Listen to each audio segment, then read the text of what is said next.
Back, everyone. Senators grilled the CEOs of Facebook and Twitter on Capitol Hill today about conservative censorship on their platforms. Mark Zuckerberg admits that Facebook slapped warnings on, you ready for this? More than 150 million pieces of content during the election cycle. And Twitter flagged more than 300,000 tweets in just the past 3 weeks. Almost all of those tweets mentioned voter fraud, and nearly all of them flagged, go figure, were Republicans, not Democrats. Senator Ted Cruz ripped into Twitter's Jack Dorsey for it. Does voter fraud exist? I don't know for certain. Are you an expert in voter fraud? No, I'm not. Well, why then is Twitter right now putting purported warnings on virtually any statement about voter fraud? We're simply linking to a broader conversation so that people have more information. No, you're not. You put up a page that says, quote, voter fraud of any kind is exceedingly rare in the United States. That's not linking to a broader conversation. That's taking a disputed policy position.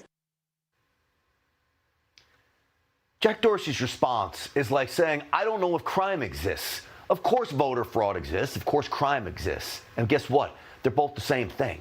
This is the second time the social media execs have had to answer to Congress during this election, and maybe even the most offensive comment came again from Twitter's Jack Dorsey, who now says they made a mistake censoring the posts about Hunter Biden and his corruption treasure trove of a laptop, claiming, quote, we were wrong. Well, that's easy to say now after they hid these serious allegations of Biden corruption from voters leading up to the election. It's a disgrace. To discuss all of this, former special assistant to the president and communications director at America First Action. Please welcome Kelly Sadler. We're also joined by the former governor of Virginia, Republican Bob McDonnell. Governor, Kelly, great to see you both. Kelly, let me start with you. I am amazed that I am saying Zuckerberg doesn't seem like that bad a guy, but I think it's only because of what an arrogant jerk that Dorsey seems to be, Kelly. Well, you got to understand these guys are instant billionaires, right? These are guys, and I don't want to offend your audience, but who didn't get laid until their mid-20s.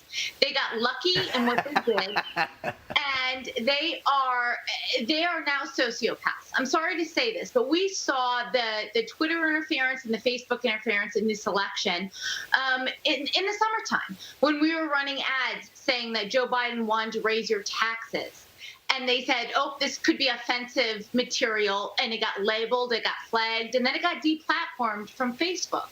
So they have a lot to answer for. They are publishers, and 230 needs to be revoked on these guys because they're acting as publishers. What Twitter was it was started off as a blog where anyone could voice whatever opinion they had, and they did not discriminate. What it's turned into is exactly what they were against when they started the company off. Yeah, absolutely. They're going to start to label this stuff. They certainly become publishers, and once they do that, they lose the protections, in my opinion. Governor, you know, Marsha Blackburn, the senator from Tennessee, blasted these guys today, and she said she had a tweet that was labeled as a warning label talking about the Trump Accountability Project, and that it was the epitome of cancel culture. The Trump Accountability Project is an idea to not let anybody who worked for the Trump administration, Kelly, I'm sorry, ever have a job in the future, Governor. How do they label that? You know, I'm really at a loss. These were pioneers in free speech, and they've turned it completely on its head from their origins, as Kelly said. You know, Zuckerberg said that the reason some of these things were being censored, of course only against conservatives, was to prevent civil unrest. Well, they don't seem to be concerned about it when there's tweets put up by Antifa or BLM or other left-wing people that urge people to go out and have violence on the streets. They don't seem to be concerned about that. And, you know, Grant, this goes right against the basic constitutional protections about free speech. You know, you can't yell fire in a theater, but that's not like saying there might be fraud in this election and we need to make sure that every vote counts. It's very different. We have remedies. It's called defamation. But this thought police and whatever hate speech is, that's in the eye of the beholder, and it's a very dangerous path. Yeah, it absolutely is. And now it appears there's evidence that the three big guys are colluding with each other. Twitter, Google, and Facebook. I want to run this soundbite from Josh Hawley, who called them out on this. Listen. What particularly intrigued me is that the platform reflects censorship input from Google and Twitter as well. So Facebook, as I understand it, Facebook censorship teams communicate with their counterparts at Twitter and Google and then enter those companies' suggestions for censorship onto the task platform so that Facebook can then follow up with them and effectively coordinate their censorship efforts. Kelly, this means that they're all working together as one big happy family to censor us and stop the free flow of information, specifically conservative thought, Kelly. No, I mean, this is very scary information, and it's something that was a breakthrough today in today's hearing. And the thought that, you know, I think it was Ted Cruz who asked Facebook CEO Zuckerberg, like, isn't your platform meant to be addictive? Isn't it supposed to get people hooked on this? And he couldn't give an answer. Like so many answers he couldn't give. These CEOs were like, oh, I don't know. I'm going to have to check. But this is big tech at its worst. And they played a part in this election. They had a heavy hand in this election. Joe Biden's campaign said, I think to the Daily Beast today or to the Huffington Post today, that the Hunter Biden story was a flash. It got more hits on social media or like within conservative networks, but it didn't break through to the larger platform, and that was because of big tech.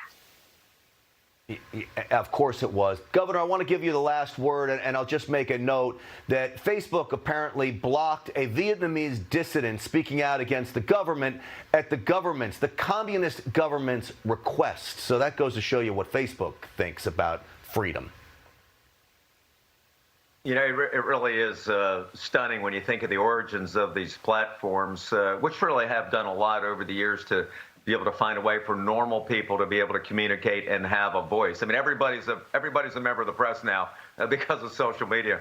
But when you go down this dangerous path of undermining the basic provisions behind the First Amendment and have regulators based on what they think is right or what is not, and define civil unrest, I mean, I think you're asking for an awful lot of trouble. And now they're in this quagmire. And I think what they're going to invite is both the House and the Senate at some point looking at breaking up monopolies from Amazon to Facebook and others because they just have too much power in regulating First Amendment rights.